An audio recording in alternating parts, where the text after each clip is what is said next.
because no matter how bad President Obama, President Bush has it, Lincoln had it worse.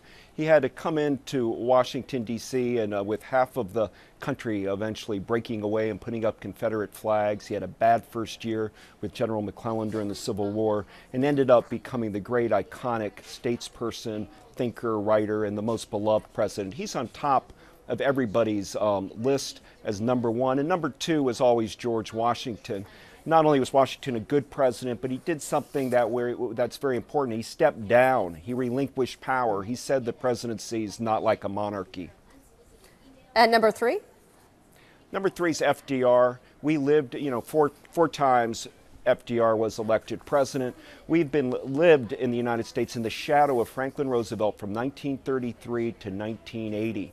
By that I mean the belief that the federal government can make a difference in your life, not just FDR's New Deal programs like the CCC or TVA, not just winning of World War II, but the shadow of Roosevelt affects Truman when he does the National Security Act, or the belief that the government could build a superhighway program under Eisenhower. Kennedy's going to the moon, and John Glenn, and even Nixon is in the shadow of FDR. It's only Reagan's election in 1980 that starts making people suspicious that the government can help solve your problems. And what makes a good president, in your opinion?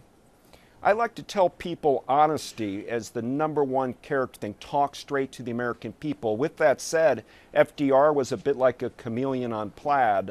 He never let his right hand know what his left hand was doing.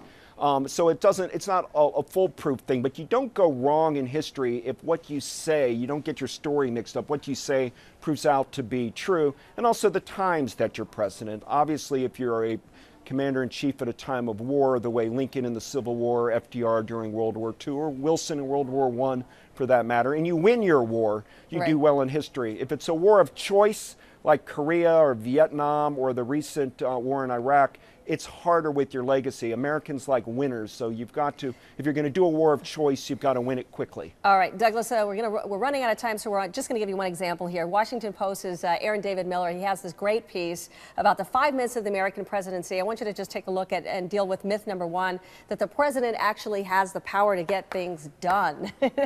Is that really a myth?